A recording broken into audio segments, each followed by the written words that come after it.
اللہ صلی اللہ تعالی علیہ وسلم، روز جمعہ مجھ پر درود پڑھو کہ جمعہ کے دن درود و سلام پڑھنے والوں کا درود میں اپنے کانوں سے سنتا ہوں۔ صلو علی الحبیب صلی اللہ تعالی علی محمد صلی اللہ علیہ وسلم۔ آج انشاءاللہ ہم سورہ بنی اسرائیل کی آیت نمبر 102، 3 اور 4 کا ترجمہ تفسیر پڑھنے سننے کی سعادت حاصل کریں گے۔ اعوذ باللہ من الشیطان الرجیم، بسم اللہ الرحمن الرحیم۔ قال لقد علمت ما انزل هؤلاء الا رب السماوات والارض بصائر واني لأظنك يا فرعون مثبورا فاراد ان يستفزهم من الارض فاغرقناه ومن معه جميعا وقلنا من بعده لبني اسرائيل اسكنوا الارض فاذا جاء وعد الاخرة جئنا بكم لفيفا۔ ترجمہ کنز العرفان۔ اور یقین تو جان چکا کہ نشانیوں کو عبرتیں کر کے آسمان اور زمین کے رب ہی نے نازل فرمایا، اور اے فرعون میں یہ گمان کرتا ہوں کہ تو ضرور ہلاک ہونے والا ہے۔ تو فرعون نے چاہا کہ بنی اسرائیل کو زمین سے نکال دے، تو ہم نے اسے اور اس کے ساتھیوں کو غرق کر دیا، اور اس کے بعد ہم نے بنی اسرائیل سے فرمایا اس سرزمین میں سکونت اختیار کرو، پھر جب آخرت کا وعدہ آئے گا تو ہم سب تم کو جمع کر کے لائیں گے۔ پچھلی آیت کریمہ کے اندر اللہ تعالیٰ جل جلالہ نے حضرت موسیٰ علیہ السلام کی 9 نشانیوں کا بیان فرمایا۔ ان میں سے بعض حضرت موسیٰ علیہ السلام کے معجزات تھے، اور بعض آپ کے معجزات کی صورت میں فرعون پر عذابات تھے، جیسا کہ ٹڈی کہا جانا کہ اس قدر فرعونیوں پر ٹڈیاں نازل ہوئیں کہ ان کے برتنوں میں ٹڈیاں، ان کے کھانوں میں ٹڈیاں، ان کے بستروں میں، ان کے گھروں میں، اور اسی طرح پھر ان کے بعد ان پر مینڈک کا عذاب آیا کہ ہر جگہ فرعونیوں کے مینڈک ہی مینڈک تھے۔ پھر اسی طرح اللہ تعالیٰ نے موسیٰ علیہ السلام کے معجزے کی صورت میں ان پر خون کا عذاب بھیجا کہ ان کے برتنوں میں خون، ان کے سالن میں خون، ان کے گلاسوں میں خون، ان کی ہر جگہ پر خون تھا، حتیٰ کہ جو حضرت موسیٰ علیہ السلام کے تھے بنی اسرائیلی، ان کے برتنوں میں پانی ہوتا تھا اور فرعونیوں کے برتنوں میں خون ہوتا تھا۔ جب بنی اسرائیل والوں کا برتن فرعونیوں کے پاس جاتا تو وہ بھی خون بن جاتا۔ یہ لوگ اس قدر پیاس سے تڑپ رہے تھے کہ انہوں نے موسیٰ علیہ السلام کی امتیوں سے کہا، بنی اسرائیل والوں سے، کہ آپ پانی اپنے منہ میں لے کر ہمارے منہ میں ڈالو۔ قدرت الہی کا نظام ایسا تھا کہ جب وہ پانی بنی اسرائیل والوں کے منہ میں ہوتا تو پانی ہوتا، جب ان کے منہ سے فرعونیوں کے منہ میں جاتا تو فوراً ہی وہ خون بن جاتا۔ اس قدر اللہ تعالیٰ جل وعلا نے ان پر یہ عذابات موسیٰ علیہ السلام کے معجزات کی صورت میں نازل فرمائے۔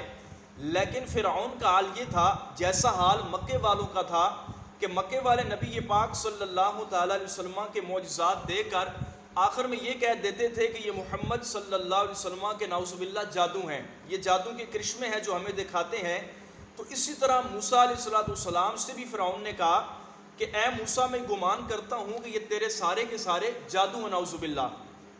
اور اسی طرح ہمارے ملک پاکستان کے حکمرانوں کا بھی حال ہے کہ جب ہمارے قوم پر بھی کوئی عذاب آتا ہے تو یہ کہا جاتا ہے کہ یہ ویسے ہی ایک وبا ہے، یا جس طرح زلزلہ آ جاتا ہے تو قوم کو اللہ تعالیٰ کی بارگاہ میں جھکنے کے بجائے یہ کہہ دیا جاتا ہے کہ یہ ایک پلیٹیں تھیں جو ہل گئی ہیں۔ حالانکہ امام اہل سنت مجدد دین و ملت الشاہ امام احمد رضا خان تائیدار بریلوی رحمۃ اللہ تعالیٰ علیہ، آپ نے فتاوی رضویہ شریف میں لکھا کہ زلزلہ جو ہوتا ہے یہ لوگوں کے گناہوں کی وجہ سے آتا ہے، جبکہ ہمارے حکمران لوگوں کو توبہ کرنے کے بجائے فرعون کی طرح یہ کہہ دیتے ہیں کہ یہ ایک پلیٹیں تھیں جو زمین کے اندر ہل گئیں۔ جب اسی طرح ہمارے ملک میں کرونے کا عذاب آیا تو لوگوں کو مساجد سے دور کر دیا گیا، یہ کہا گیا کہ 6 فٹ کا فیصلہ کر کے آپ کھڑے ہوں، ایک دوسرے سے ہاتھ نہیں ملانا، مصافحہ نہیں کرنا۔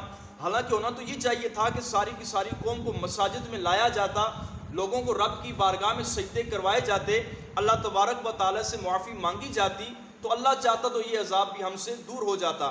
لیکن لوگوں کو مساجد سے دور کر دیا گیا، جماعت کے ساتھ نماز پڑھنے سے دور کر دیا گیا، مساجد میں اعتکاف کرنے سے دور کر دیا گیا، مساجد کو تالے لگانے کا حکم دے دیا گیا۔